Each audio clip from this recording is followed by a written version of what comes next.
sahabat YouTubeku, bagaimana kabar kalian semuanya? Tentunya semoga kalian baik-baik saja dan selalu berbahagia. Kali ini kita akan membahas mengenai bagaimana caranya kita sebagai orang tua agar anak-anak bisa belajar di rumah dengan baik selama masa pandemi ini. Sangat sulit memang ya, ini sudah menginjak semester 2. Kira-kira berapa bulan ya? Dari Maret, April, Mei, Juni, Juli, Agustus, September, Oktober, November, Desember. 10 bulan anak-anak belajar di rumah bersama orang tua. Dan pastinya tidak mudah sekali bukan? Sebagai orang tua yang mungkin ada kesibukan atau ada yang bersama dengan kakek neneknya dan tidak selalu bisa mendampingi anak-anak kita belajar. Tentunya ini akan menjadi sebuah problema bagi kita bersama di masa pandemi ini.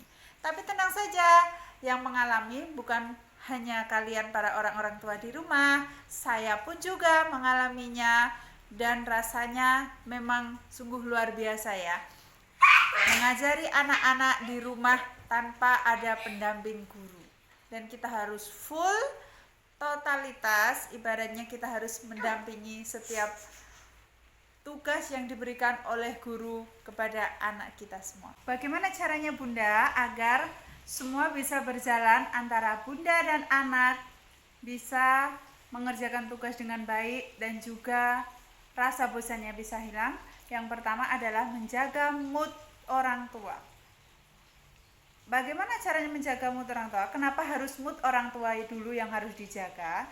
Karena sebelum kita mengajarkan sesuatu kepada anak, jika psikis kita atau mood kita itu kurang, emosi kita belum dijaga, maka tidak menutup kemungkinan saat kita mengajarkan ke anak, kita itu tidak penuh dengan rasa ikhlas, atau kita sudah emosi terlebih dahulu atau sudah bosan terlebih dahulu untuk mengajarkan sesuatu ke anak.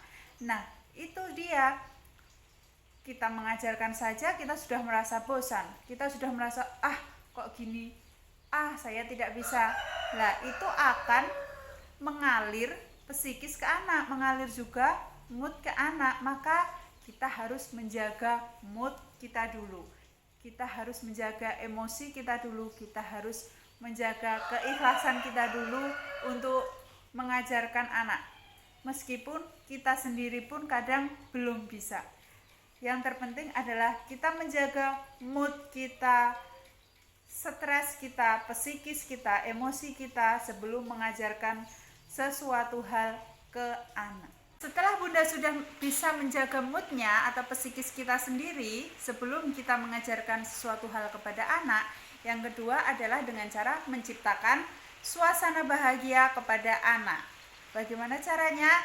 Sebelum kita melakukan proses belajar atau mengajari sesuatu hal kepada anak, jangan sekali-kali membuat rusak mood anak.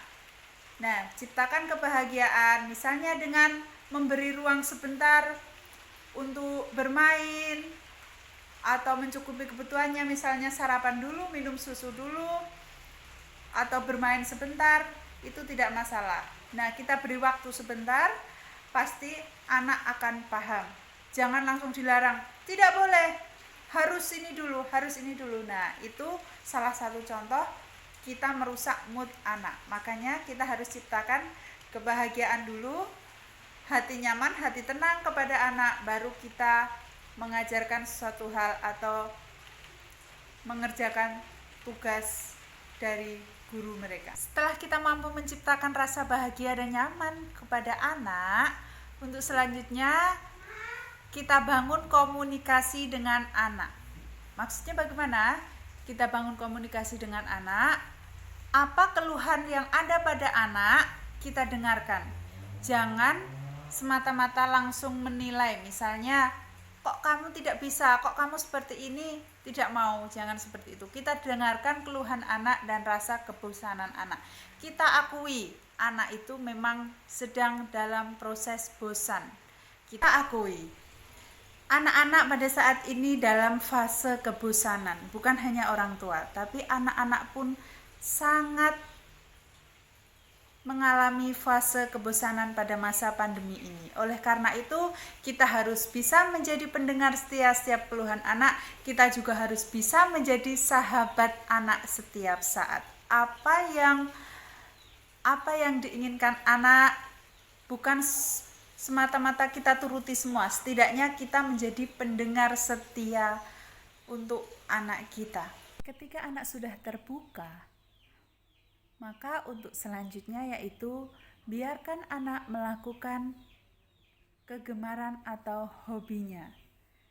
Jangan sampai ketika anak ingin melakukan kegemarannya, misalnya anak suka sepak bola, jangan dilarang berinteraksi dengan teman di sekitarnya. Biarkan anak melakukan sesuatu hal yang menurut mereka suka, asalkan tidak membahayakan orang tua. Tentunya kita harus punya jadwal rutin kapan saat anak boleh bermain HP dan kapan saat anak berhenti bermain HP. Jangan sampai anak kita itu ketergantungan dengan HP, ya. Jangan dibiasakan saat anak diam karena HP, kita malah merasa lebih nyaman. Nah, itu yang menjadi penyebab sekarang anak ketergantungan HP. Saat anak bermain HP dan diam, tidak peduli dengan lingkungan sekitar,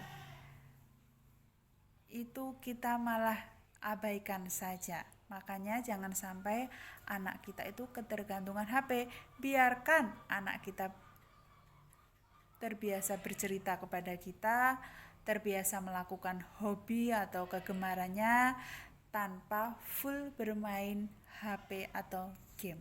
Lalu jelaskan kepada anak-anak pentingnya menjaga kesehatan dan kebersihan selama masa pandemi ini. Mengapa sekolah harus diliburkan? Mengapa kegiatan sosial harus ditiadakan? Jelaskan secara pelan-pelan, pasti anak akan paham dan dengan sendirinya mereka akan menjaga kebersihan dan kesehatannya.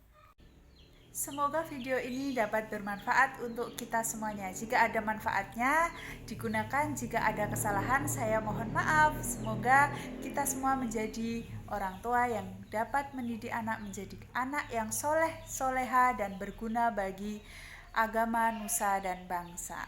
Jangan lupa like, subscribe, and comment di bawah ini ya. Tunggu video selanjutnya dari saya. Bye-bye.